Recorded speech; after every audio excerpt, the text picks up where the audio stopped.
Olá pessoal, boa noite a todos. Vou deixar aí mais uma aula gravada aí, né? Eu sei de instalação, operação e manutenção de sistemas de climatização. Bom, na aula passada, pessoal, eu estava falando aí sobre os tipos de sistema, né? Então a gente tem um sistema residencial ali, né? É simples, né? Do ar-condicionado de janela, o split, né? Que a gente tem o high wall, o piso-teto, cassete 4 vias. Também a gente tem uns sistemas centrais, né, que pode utilizar, são os sistemas dutados, que pode utilizar água ou sistema com ar, né. Bom, e também falei da eficiência. A gente precisa também, pessoal, para efeito de dimensionamento, né, dos meus elementos da refrigeração, né, da climatização, eu preciso saber a carga térmica. O que é a carga térmica? Bom, para climatizar ou refrigerar, o que eu preciso fazer? Retirar calor do ambiente. Então, retirar o calor é justamente saber qual que é a carga térmica, quanto de calor que eu preciso retirar, né, por determinado dá de tempo. Então, é o calor que eu preciso para poder dimensionar. Então, para eu saber quantos BTU horas eu vou precisar para climatizar determinado ambiente. Bom, é, então a carga térmica é justamente a quantidade de calor sensível e latente. A gente tem que lembrar que tem o. Só um minutinho, pessoal.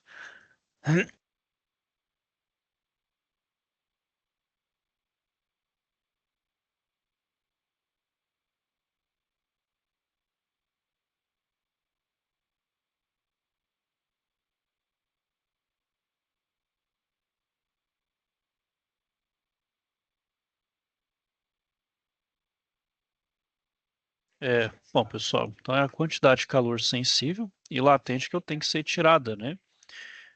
Para propiciar justamente atingir o chamado conforto térmico, né? Que geralmente é no BTU hora ou quilowatt, né? O BTU hora é o mais utilizado, né? Que é a unidade inglesa, né? Que ele é British Thermal Unit, né? Unidade de térmica inglesa, né?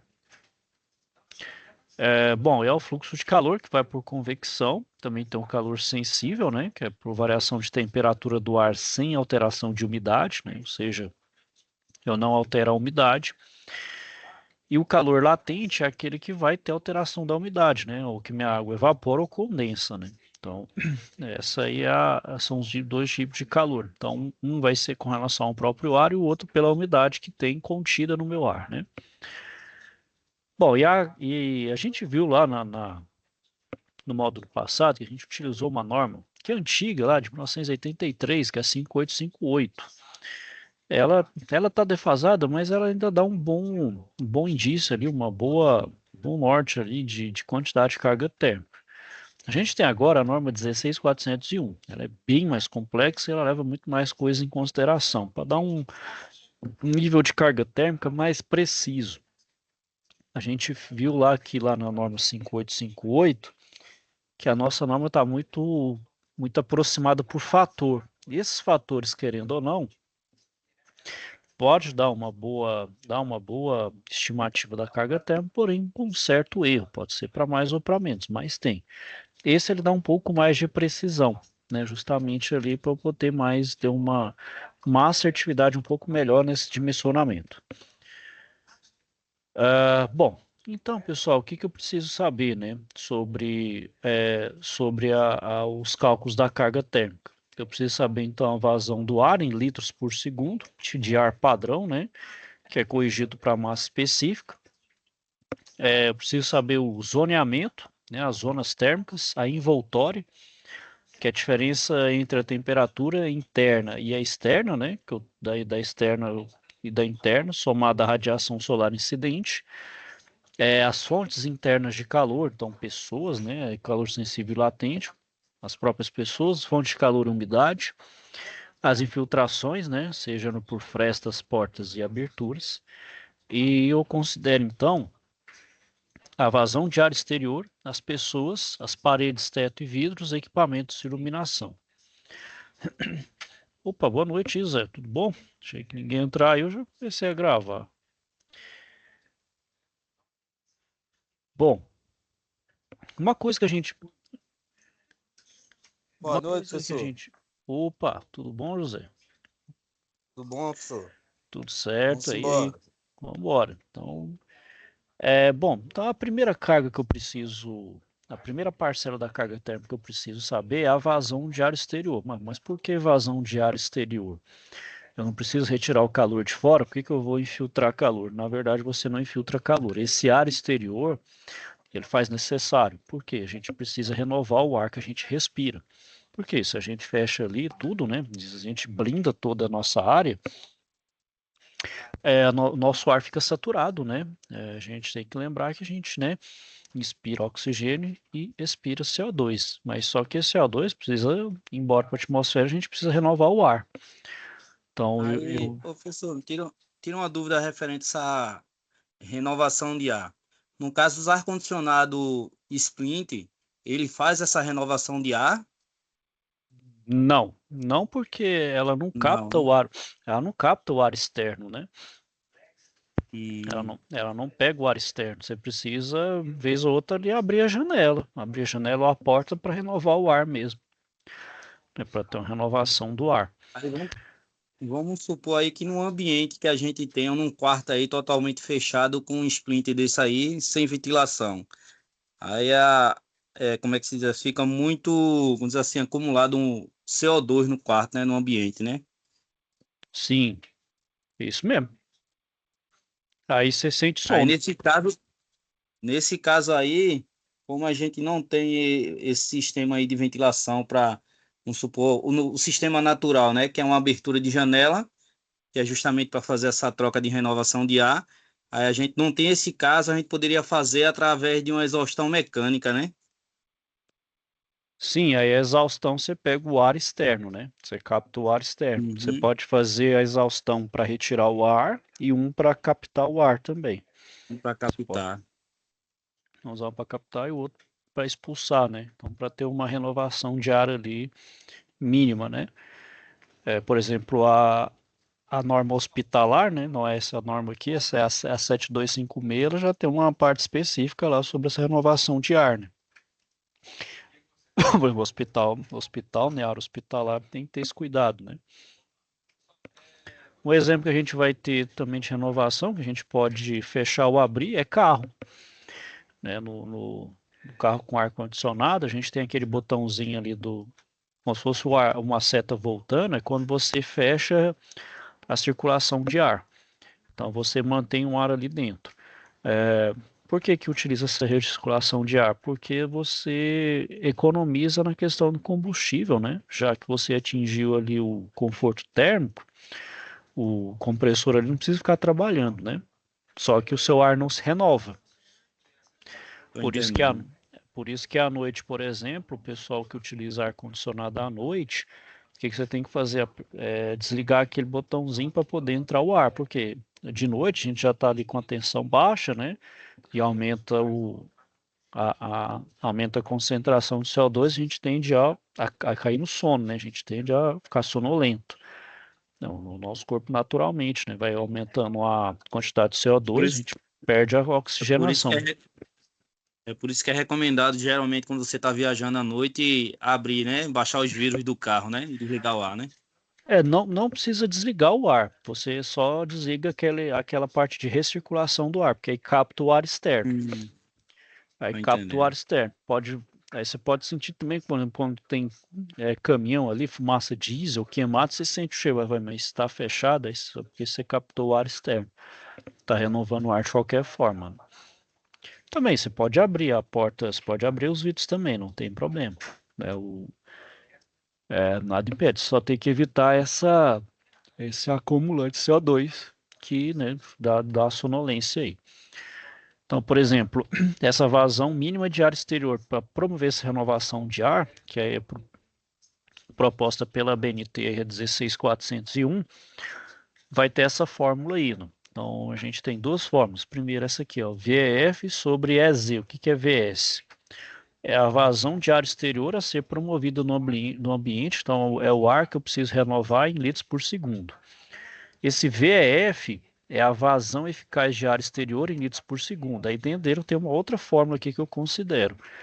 E o EZ é a eficiência da distribuição de ar no ambiente, que isso aqui é obtido por tabela. E esse VEF é dado por essa outra fórmula, que é o PZ vezes FP, o que é o PZ? É o número máximo de pessoas no ambiente climatizado, precisa saber o número de pessoas, vezes a vazão por pessoa em litro por segundo. Então também esse valor é tabelado. Esse AZ é a área útil ocupada pelas pessoas em metros quadrados. Então você pode pegar, já calcular a área total que você tem, considerar tantas pessoas ali por metro quadrado, ou é um valor também que já é calculado, já é, pode ter bolado, se você não tiver esse dado direto, né? E o FA é a vazão por área útil ocupada, que é litro por segundo metro quadrado. Então aqui tem justamente, ó, tem o FP, tá vendo? Ó, o número de pessoas a cada 100 metros quadrados. Tem 50, eu tenho esse FP e tem esse FA. Se for nível 2, eu tenho esse outro FP e esse FA, assim por diante. Cada um do local, tá vendo? Legislativo plenário, teatro, cinema, auditório, considerando ali locais fechados. E esse aqui, ele é Isso aí, Z, no ó. caso, é justamente a fórmula para a gente calcular a vazão de renovação de ar, né? O motor que vai Justamente. usar, sistema de mecânico. No caso aí é o VI, Na- né? Que os outros chamam, que é o fan call, né? não, só que aqui depois só que não é só isso, né? Você, por exemplo, para calcular qual ventilador que você vai usar, qual a potência, você tem que saber também ali os dutos, né? Quantos metros de dutos, tem que calcular a perda de carga também, não é só restrito isso aqui, não. Isso aqui é só para renovação de ar, você precisa ter tantos metros cúbicos por hora ali, ou no caso aqui, litros por segundo, mas é só fazer a conversão, certo? Mas aí depois você faz as considerações para poder, né? Precisa de quanto? Aí você tem que ter a potência.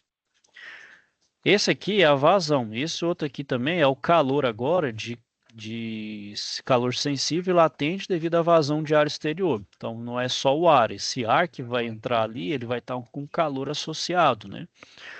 E é um calor tanto sensível quanto latente. Por quê? É um calor sensível com relação à diferença de temperatura do ar e latente por causa de quê? Da umidade, né? Da umidade do ar que está contido naquele ar.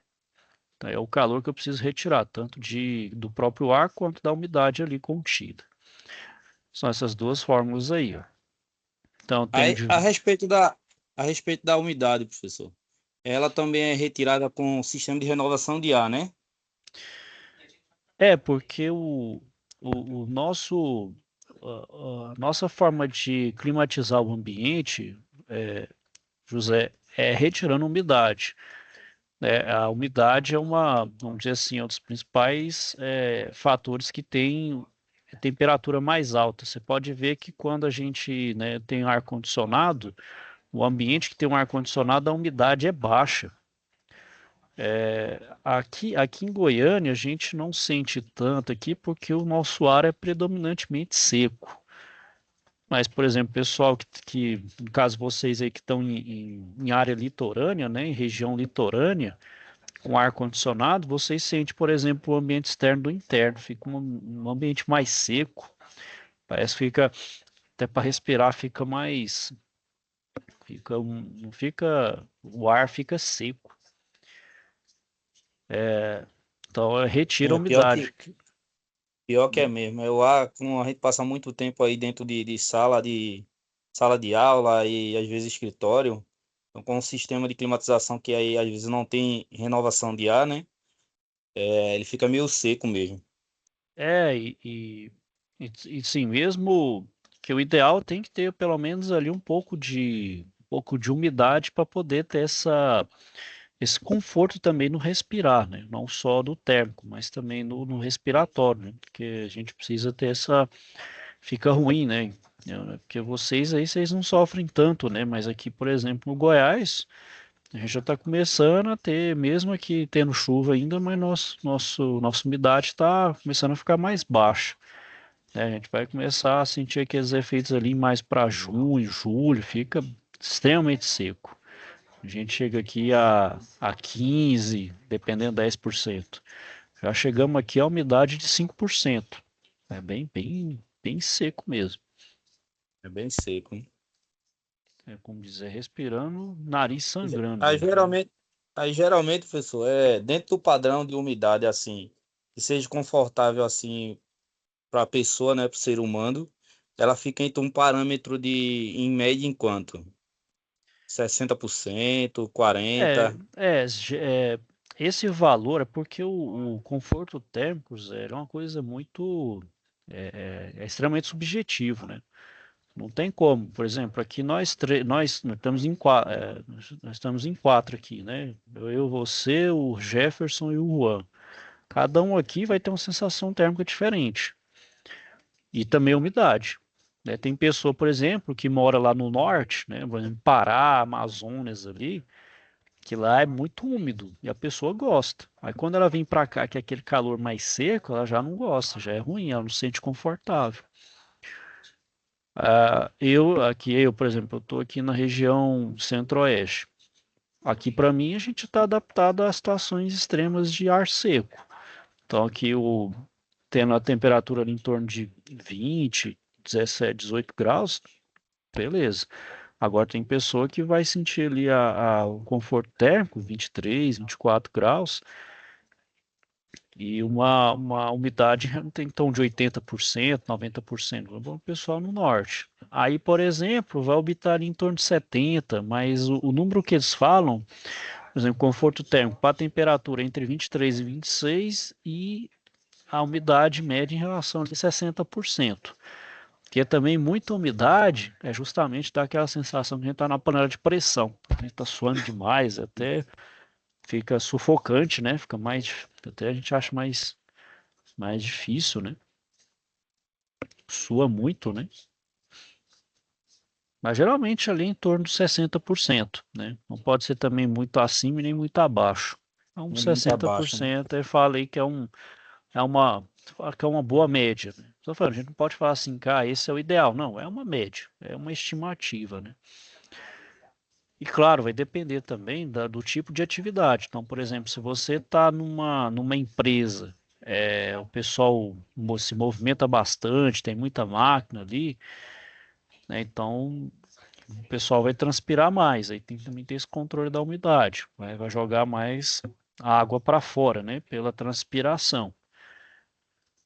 Agora, se for um escritório, todo mundo parado, né, o pessoal se movimenta pouco. Então tem menos suor, então é menos umidade que é jogado no ar. Então você vai ter ali um ar mais seco. Então tem algumas academias, por exemplo, que são climatizadas.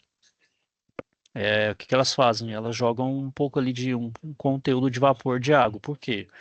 O ar seco, se eu não tiver esse jogo ali de umidade, fica ruim para a prática, né, esportiva, fica seco, fica ruim para respirar, né? Então o pessoal joga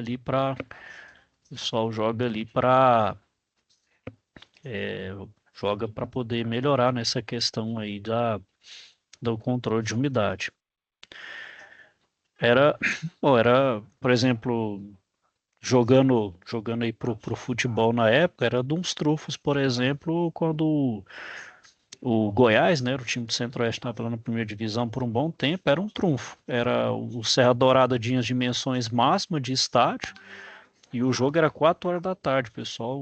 Muitos jogadores falavam, não, era quase impossível jogar no clima aqui, né? Um domingo, 4 horas da A tarde, aqui sensação térmica, né? no mês de agosto era terrível. O pessoal que vinha de outros estados quase não aguentava. Era um dos trunfos do Goiás na época, porque era o gramado do estádio Serra Dourada, tinha as dimensões máximas, o gramado era alto, e ainda mais o fator seco ainda tinha. Como ele já tem um costume, o corpo já estava habituado já a essa temperatura, né? Os Igual, outros times que vinham de fora justamente, o sofria, né? pessoal sofria. É igual o pessoal da Bolívia, né, que joga em altitude lá, o pessoal tá acostumado, né? O pessoal que vai lá a primeira vez quase morre, não dá conta. Falta o pessoal né, Bolívia, ali, Peru, né, onde se joga em altitude. Era Então, era essa questão aí da umidade. Então, falando, depende da adaptação mesmo da pessoa, né? Se mora ali, mas geralmente é em torno de 23 a 26, 60%. Certo? Certo, José? Beleza, beleza, assim. Bom, aí com relação à carga térmica, então esse ar ali tem um calor latente e o sensível. O sensível é por essa forma, é 1,23 vezes o VS. O VS é aquele justamente que eu calculei aqui em cima, vezes a temperatura externa, né? Externa menos a interna. Já o latente é 3.000 vezes a vazão de ar. Aqui agora não é a diferença de temperatura, é a diferença de umidade. Então, é a referência entre a umidade absoluta externa e a umidade absoluta interna. Precisa, então, ter esse valor das umidades para poder achar esses dois valores, que é o calor sensível e o calor latente. Devido aí, no caso, à ventilação, né, por relação ao ar renovado. Esse, então, aqui é a primeira parcela. A segunda parcela é a umidade do ar, é a carga térmica devido às pessoas. Então, né, pessoal, a gente, né, a gente irradia calor, né? Então, no nosso corpo, né, o nosso corpo é homeotérmico, ou seja, ele regula para poder manter sempre a temperatura interna constante, sempre em torno dos 37 graus. Então, como é que é a lógica do nosso corpo, né? Então, quando a temperatura externa está mais quente, né, então esse calor vai para o nosso corpo, aí o nosso corpo começa a aumentar a temperatura. Então, o corpo, para regular a temperatura, não deixar o nosso corpo extrapolar os 37, o que vai fazer? Vai começar a transpirar, ou seja, a gente vai começar a suar. Então, a gente começa a ter a sudorese. A gente expele a água através da pele, né? É uma forma de a gente trocar o calor e nos aliviar o calor e também manter a temperatura do nosso corpo constante ali em torno dos 37. E o inverso? O inverso, por exemplo, quando está no frio, o que é o frio, né? O frio, a temperatura externa está menor do que o calor do corpo. Tá, qual que é a tendência? Né? O calor ir do ponto de maior temperatura para o de menor temperatura. Então, o calor que está no nosso corpo tende a ir para fora, para equilibrar. Então, para o nosso corpo também não diminuir a temperatura demais, né? Não diminuir ali dos 37, ele vai fazer a constricção, né? A nossa pele, a gente fica aqui dá aquele arrepiaço, né? E a gente também tende a usar roupa que o que isole, né? Isole termicamente, ou seja, não permita que o calor saia do nosso corpo. Né? Então, essa é a dinâmica térmica do nosso organismo. Então, por exemplo, a mistura de ar e vapor, né, do recinto é conduzida a evaporador, gera queda de entalpia. Então, o calor sensível diminui, parte do vapor se condensa e acarreta na redução de umidade. Aí o ar retorna ao local resfriado e desumidificado, que é o que acontece no ar-condicionado mesmo. Então, o valor médio do calor latente de vaporização para o vapor superaquecido é de 538 kcal por hora por quilograma de vapor condensado. Então, qual que é a quantidade de calor latente a ser retirado do ar que vai passar pelo evaporador do condicionador de ar para que haja, então, condensação da umidade? A gente tem que fazer multiplicar a massa do ar por esse valor médio, realizando os ajustes nas unidades. Então, a gente, pessoal, emite tanto calor sensível quanto latente, né? Então, tanto na nossa para manter a temperatura e também na forma de água, que é o calor latente e a umidade. Então, isso vai depender se a gente está parado ou está em atividade. Então, por exemplo, quando a gente está em atividade física intensa, né? Então, fazendo uma academia ali, uma atividade física, jogando bola, o que é que seja, a gente emite, então, 5 vezes mais calor do que em repouso, para você ver. Então, né, a gente tende a emitir mais calor. Então, se a gente considera que o nosso corpo, a média é 37 graus, né? Então, quanto menor essa temperatura, maior é o calor sensível. Quanto maior a temperatura externa, maior a quantidade de calor latente emitida. Então, é o fato da gente ter esse mecanismo termostático, justamente que eu falei, né? Da questão da transpiração e também da constricção no caso de frio. Bom, então, fazendo essas considerações, se a temperatura exterior é inferior, então foi o que eu falei. Então, a transferência de calor dá o quê? Do corpo para o ambiente. Então, o nosso corpo está mais quente, está com temperatura maior, a temperatura externa está maior, então o calor o quê? Tende a sair do nosso corpo e ir para fora. E isso faz na forma sensível. E o corpo humano emite calor sensível ou calor latente ao ambiente, então mantendo o calor total. Então, tem justamente essa tabela aí, ó, pela norma 16401, o calor sensível e latente liberado por uma pessoa. Então, isso aqui é estimativa, né, pessoal? Se a gente for fazer uma medição direta ali, tem essa diferença, né? Cada pessoa emite ali, mas acaba que você faz uma média, extrapola ali uma média. Então, por exemplo, se você está sentado à noite num teatro, você tem esse calor sensível aqui de 70 watts e de latente 35. E o calor total é de 115. For ajustado, né, vai dar aqui 105. Se é sentado, um trabalho leve, então escritório, hotel e apartamento, ó, é 70 de sensível, 45 de latente. Se é uma atividade moderada, ou seja, você tem uma certa movimentação, aí você tem esse calor sensível e esse latente. Se você estiver parado em pé, trabalhando moderadamente, caminhando, então, por exemplo, uma loja de varejo, um departamento, supermercado, aí você tem esse outro valor aqui, né, tanto sensível quanto latente. É valor tabelado, a própria norma fornece esses valores aí, não precisa você ficar medindo o calor de cada pessoa. Aí você acha ali aquela carga relativa às pessoas. A outra carga térmica, pessoal, em razão das paredes, teto e piso, a gente chama de envoltório, né? Então, o nosso ambiente que é climatizado, ele está fechado, só que tem paredes laterais, o piso e o teto. Uma coisa que a gente leva em consideração também é com relação à espessura de parede, isolamento, se esse ambiente está diretamente exposto ao sol ou não, né? Então, casa, geralmente a gente tem pelo menos uma cobertura, né? Tem uma laje, tem telhado. Se tiver cobertura vegetal, melhor ainda, né? Então, se tiver formas de sombrear para poder evitar ali a incidência direta do raio solar, ótimo também. São Depois a gente vai ver aí, pessoal, que a gente utiliza dessa. A gente vai ver até aqui, deixa eu ver se é nesse. Não, é na outra. Na outra, acho que na outra eu vou mostrar para vocês que essa questão da envoltória é importante, até para a gente poder ter um prédio ali, uma edificação eficiente energeticamente.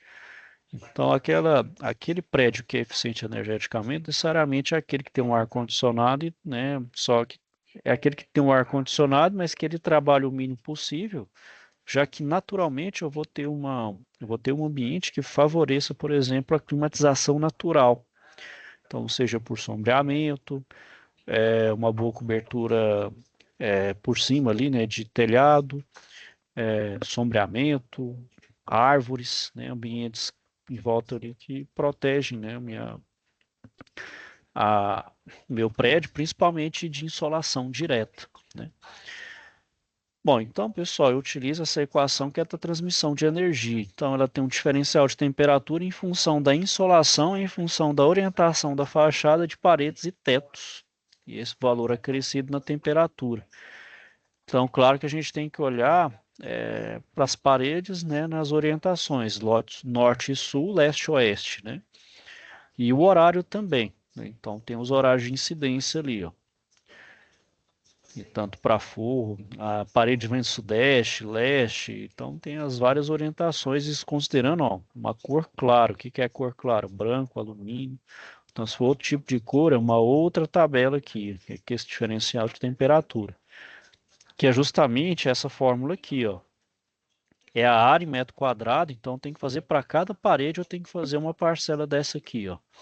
Então, é a área da parede, o coeficiente global de transmissão de calor, a temperatura externa menos a temperatura interna e esse ΔT que é aqui, ó. Para cada parede eu vou ter um ΔT que eu vou adicionar aqui, ó. Por isso que eu tenho que fazer individual. Para cada parede eu tenho que colocar esse ΔT aqui, ó.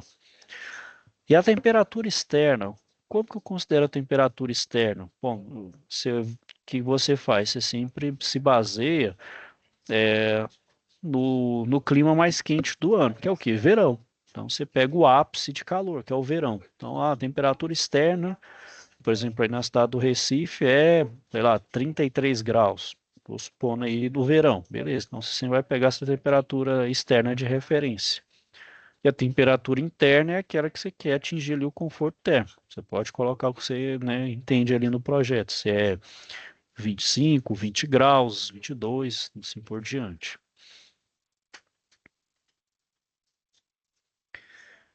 E o coeficiente U, que é o coeficiente global, né? Ele é obtido, né, a temperatura do ar em ambos os lados da superfície. Então, ele é chamado de coeficiente, é definido pelo fluxo de calor por hora por 1 m² de superfície, quando essa diferença entre as temperaturas do ar dos dois lados da parede é de 1 grau centígrado, né, 1 grau Celsius.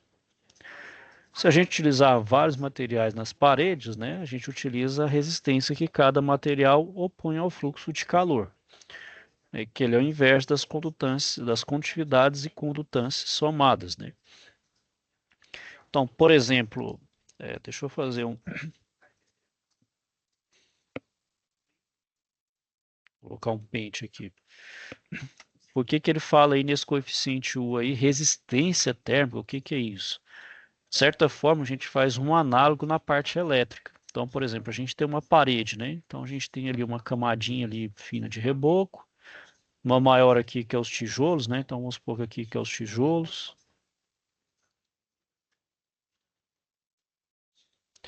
E vamos supor que a gente faz uma camada de espuma aqui, ó. Então, espuma, um reboco e isolante. Então você vê que são três camadas de materiais diferentes. Por que que a gente faz essa analogia do elétrico? O calor e a corrente, pessoal, como diz, comportam da mesma forma. O que que é a corrente elétrica? A corrente elétrica é justamente o fluxo de elétrons que sempre vai de um ponto de maior tensão para o de menor tensão, né? A corrente não é, ela vai circulando dessa forma. O calor também. O que que é o calor? É a energia térmica que vai de um ponto de maior temperatura para o de menor temperatura, até atingir o equilíbrio térmico. Então, o que que faz aqui? Ó? Então, eu tenho o calor, então eu tenho um ambiente externo aqui e meu ambiente interno aqui. Então, em tese, o meu ambiente externo tem uma temperatura maior. E aqui minha temperatura minha temperatura aqui ela é menor. Se ela é menor, então a tendência é o meu calor vir aqui, ó, vir daqui para cá, certo? Só que aqui eu vou ter uma resistência, porque cada material que eu tenho aqui ele tem uma resistência térmica, como se fosse uma resistência elétrica, porque ele vai dificultar a passagem de calor, ou seja, ele vai absorver e reter o calor até chegar na parte interna. Então não passa todo o calor ali, toda a temperatura. Parte desse calor vai ficar retido justamente nos materiais. Então fica retido aqui nessa primeira parte do reboco. Então a tendência é fazer assim, ó. Vou fazer graficamente. Ele vem assim, ó. Ele vem aqui, dá uma queda, pode dar uma queda maior aqui e uma queda maior aqui ainda. E aí ele vem aqui, né? Então o calor ele vai fazer esse fluxo. Então o reboco fica responsável por reter um tanto de calor, o tijolo outro, aí o isolante retém mais ainda, né? Então o isolante, essa é a tendência, vamos dizer assim, deixar o calor não passar, aí fica chegando a temperatura interna. E aqui eu vou ter o que? Resistência. A gente chama de resistência térmica. Por isso que a gente faz a analogia da parte elétrica com a térmica, né? A gente chama de resistência térmica. Que é justamente aqui, tá vendo? Ó? Coeficiente global de transmissão de calor. Ele faz Quando a. ele fala aí, professor, é pelas espessuras de parede, né? Que aí você teve Justamente. duas camadas. Você teve a parede de alvenaria e depois um isolante, né? Ó, tem O o. pessoal usa muito aquele isolante acústico, né? Que é para a área de música, essas coisas, né? Que também já Tam, ajuda, né? também, ele ajuda, ele é um isolante térmico. O pessoal também usa em prédio, né? Alguns prédios, isso eu não estou falando os de alto padrão, né? Esses, vamos dizer assim, os prédios mais populares, eles utilizam placa de isopor, né? Utilizam ali o isopor até também para isolante acústico também, por exemplo, um prédio e outro, né? Porque você vê que aqueles prédios que não tem nenhum tipo de isolante acústico, você vê aquele vizinho de cima daquele barulho, né? Ainda mais que anda ali de salto, né? Aquele barulho fica plec, plec, plec. Você fala, caramba, o cara arruma um trem, uma barulheira, reverbera tudo, né?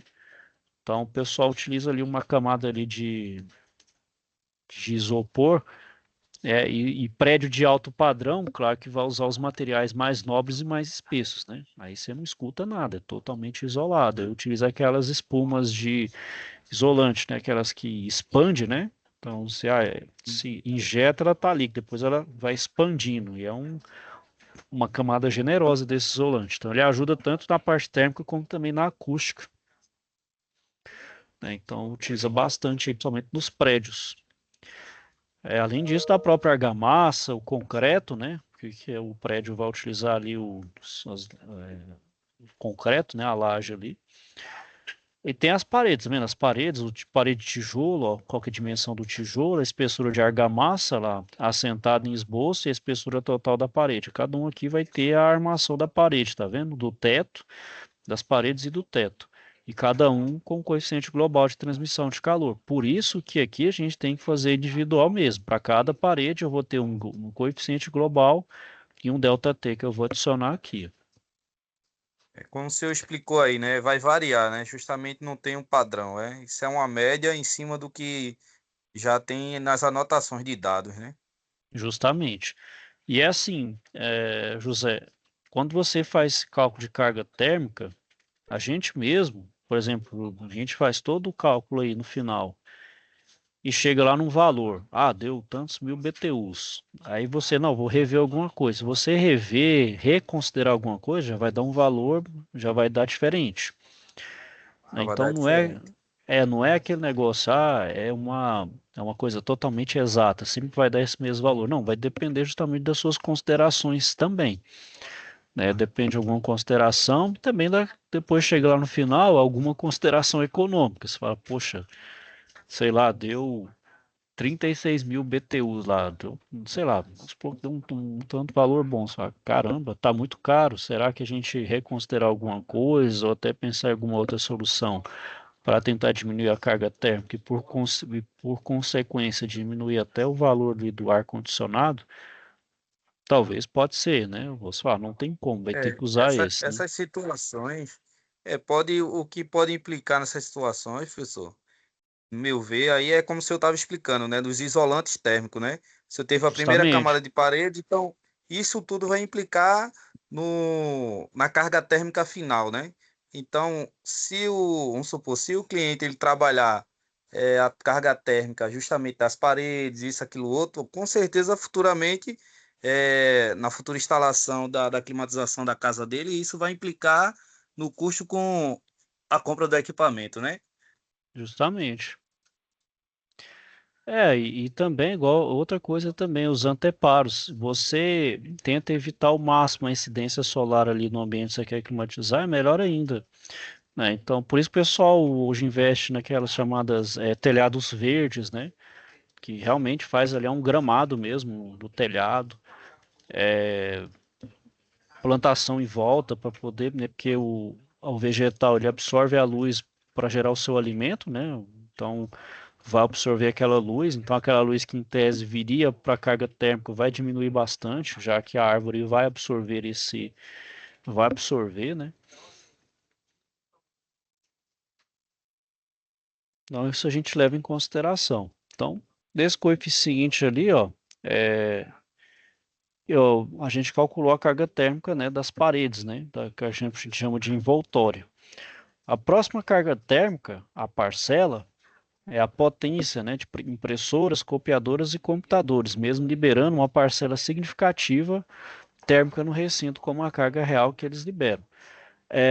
A gente, pessoal, quando a gente vai fazer um cálculo aqui dessa parte dos maquinários, né, por exemplo, computador, qualquer máquina ali, a gente pega uma potência, na verdade, é a potência para poder funcionar, né? Então, seria o consumo de energia elétrica. Então, sei lá, vamos supor que a gente pega aí que o computador sei lá, 500 watts. A minha fonte lá é 500 watts. Mas não necessariamente esses 500 watts é o que ele libera de calor. Ali ele para gerar energia para ele poder funcionar, para ele poder ali suprir, né, os componentes que demandam energia. Então a placa-mãe, memória, placa de vídeo, qualquer outro hardware instalado ali que dissipa calor. Então um chip dissipa calor, então processador dissipa calor, placa de vídeo dissipa calor, então tudo ali dissipa calor, é chip, né, gera calor. Então não tem como tem como a gente ficar medindo, né? E a gente tem os coolers também, né, que retira o calor. Então dá para saber assim, exatamente é tantos watts. Então você tem uma estimativa, geralmente um pouquinho grosseira ali, mas que dá para dar mas que você leva ali para consideração, né? Então tá vendo, ó, o que a própria norma BNT fala, ó, é um levantamento dos dados e equipamentos com os fabricantes para para estimar a dissipação efetiva de calor. Então dá para saber, por exemplo, quantos watts cada aparelho libera. Então tem uma estimativa. Então, por exemplo, computador, se eu considerar um valor médio, ele vai ter 55 watts, considerando o uso contínuo. Se ele tiver com um fator de segurança 65. Agora, se eu estiver trabalhando com um fator de segurança alto, aí eu vou extrapolar um pouquinho mais esse valor. Aí os monitores também. Então, monitor pequeno, que é de 3 a 15 polegadas, vou ter esse valor aqui. Se for médio, considerar 16 a 18 polegadas, eu tenho isso. Se for 19 a 20 polegadas, eu tenho esse outro valor aqui de calor. Aí eu faço dos equipamentos. A outra carga térmica é da iluminação, né? Então, toda luz ali, por mais que ela seja econômica, mas ela dissipa energia. Então a gente pensa assim, a luz de LED é a melhor opção, ela ilumina mais e gasta menos. Não, tudo bem, do ponto de vista de energia ela gasta menos, só que é o seguinte, para ela iluminar mais, ter essa potência de iluminação também é uma potência que é dissipada.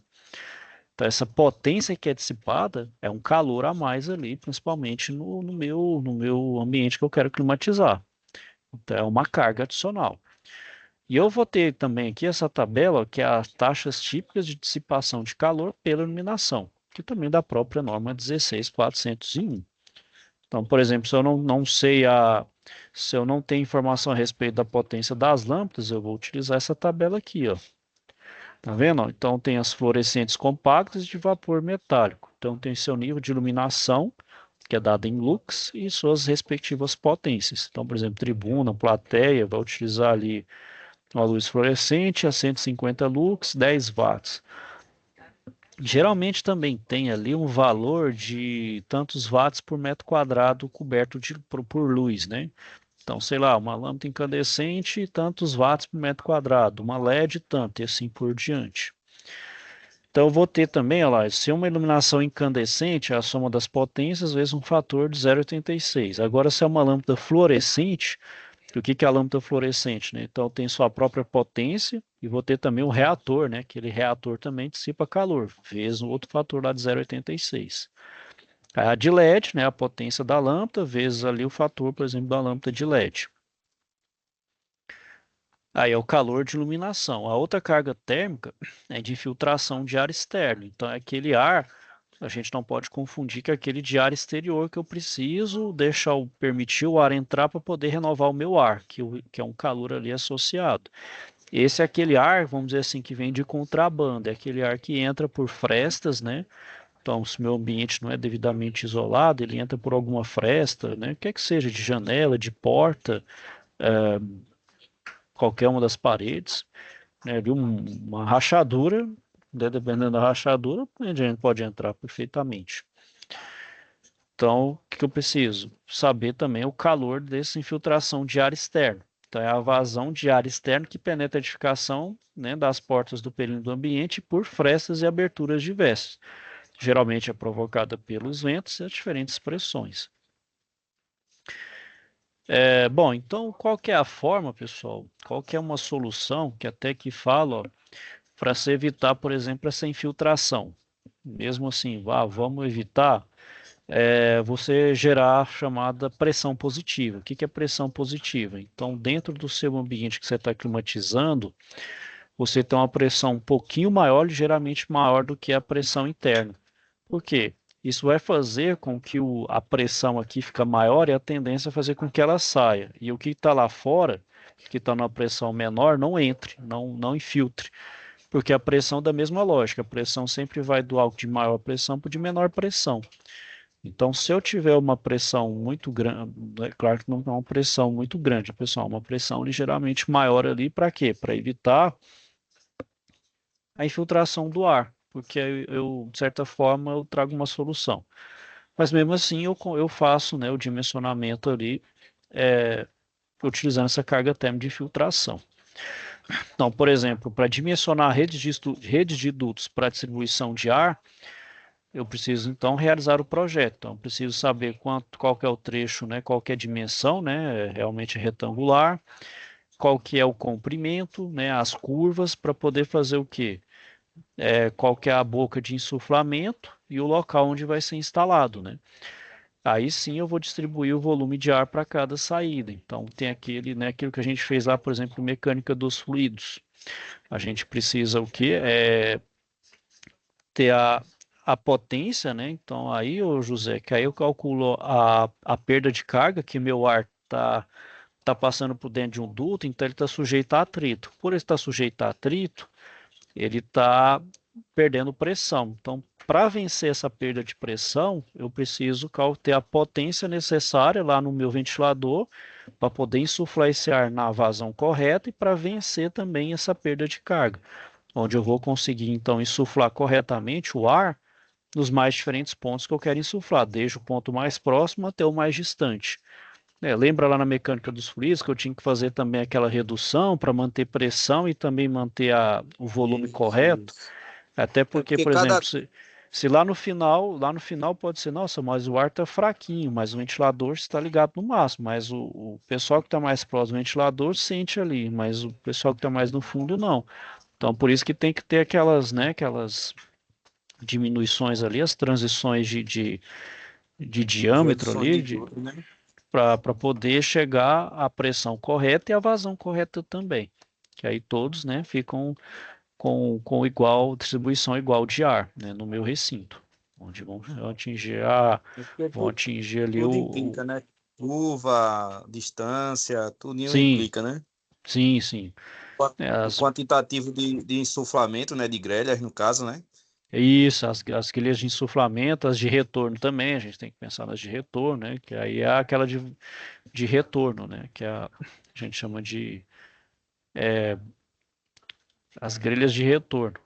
Aqui não dá para ver, mas a gente tem ali, tem 3 grelhas de retorno ali na nossa sala, não dá para mostrar aqui. Tem as 3 grelhas de retorno. Tais ali era para estar mais bem distribuído, mas a gente tem aqui, dá para ver o duto de retorno de ar. Bom, pessoal, então essa foi mais uma carga, né, mais uma parcela de carga térmica, que é de ar externo. Então, esse ar insuflado em um recinto continuado, ele vai justamente retornar ao condicionador, né, por meio de uma diferença de pressão que é fornecida pelo ventilador. Então, ele é sob a forma de pleno, ou seja, utilizando o ambiente como o próprio recinto. Então, por exemplo, se eu tiver um corredor, um teto rebaixado ali, ele funciona como uma espécie de duto. Então, o próprio corredor vai funcionar ali como um ar insuflado para ter essa diferença de pressão ou utilizando também os dutos de retorno, que aí são as grelhas de retorno, né, que precisa de uma exaustão para poder gerar ali pressão negativa e atrair esse ar, né? Então, para calcular os No dutos, caso eu aí, preciso. Oi, pode falar, José. professor, no caso aí, para fazer essa renovação de ar e o retorno, você teria que tem que ter no dois tipos de sistema, né? Um para jogar e outro para puxar, né? Como o senhor me explicou no começo, né? Isso, mas você pode utilizar do próprio ventilador, porque o ventilador não vai jogar para um lado. Então, por exemplo, o que está atrás do ventilador, de certa forma, não pode já não faz uma espécie de vácuo, então ele pode já gerar esse Hum. vácuo pelo próprio ventilador. Então você não precisa dimensionar um outro ventilador só para fazer essa retirada do ar. Você pode utilizar os próprios ventiladores que fazem o insuflamento do ar, ele já fazer esse retorno, né? E as próprias diferenças de pressão também, né? Que o ar mais leve ele é menos denso, então ele já sobe naturalmente, ele também já, né, já fica facilitado, né, um caminho para poder ser, vamos dizer assim, atraído ali pelo fluxo negativo, né, que gera ali a gente chama de vácuo, pega aquele ar quente, depois sopra ali e faz a renovação, né? Ele consegue, né, fazer justamente as duas situações, né? Isso. Aí você pode utilizar o próprio ventilador para isso. Então, para calcular esses dutos, a gente precisa saber, né, o tanto de ar que deve ser insuflado ao local e essa quantidade também a gente sabe depende da carga térmica. Então, a maneira mais prática é justamente estimar as dimensões e o traçado dos dutos e determinar a quantidade de ar. Então, por isso que eu tenho que ter um desenho para ter uma noção de tanto de ar que eu vou precisar, qual que é a metragem, qual que é a perda de carga para eu poder, né, saber até também a carga térmica e também a potência que é necessária para o meu ventilador ali fazer o insuflamento correto. E calculados os dutos, essa carga térmica está adequada. Por exemplo, se tem uma margem de 10% de erro, então não tem necessidade. Agora, se for uma margem de erro muito grande, aí você tem que fazer os cálculos, né? Reconsiderar aí.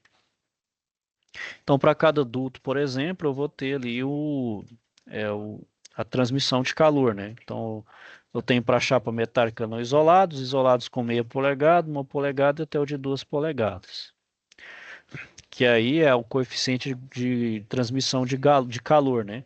Aí eu tenho que saber se meu duto também está devidamente isolado ou não, né? Aí também é algo a se considerar.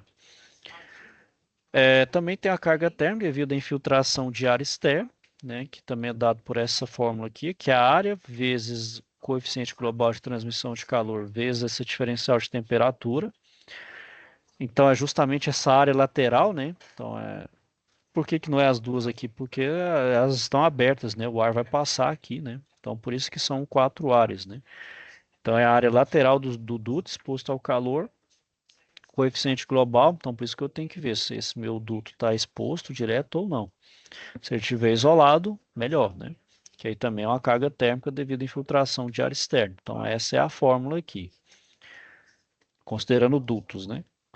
E a carga de total de resfriamento, então justamente eu vou somar todas essas que eu calculei antes, que é insolação, dutos, paredes e tetos, pessoas, equipamentos, infiltração e renovação de ar, né? E para a questão de segurança, você pode jogar ali um fator de 10%, se quiser 15 até 20%, né? Para uma margem de segurança, você pensar também em futuras expansões, você pode jogar ali um fator de segurança até a mais, né? Vou expandir aqui, vou, né, sei lá, vou comprar mais, né, vou aumentar ali, vou aumentar o tanto de pessoa, vai ter, né?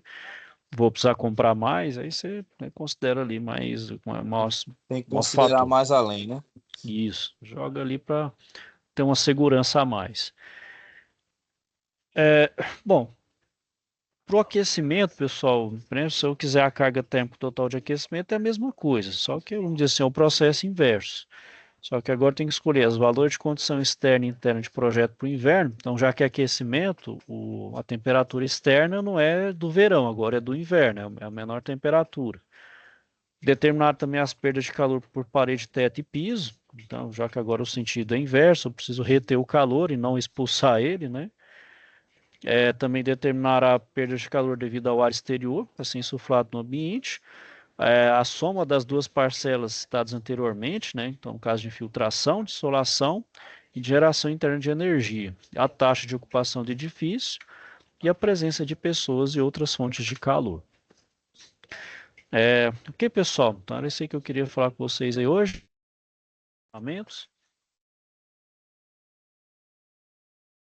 Valeu aí, professor. Boa noite aí pro senhor, viu? Então é isso aí, vou finalizando aqui por hoje. Se tiver alguma dúvida, questionamento, me procure. Desejar a vocês então uma boa noite. Bom, fiquem com Deus e até a próxima. Tchau, tchau, e José.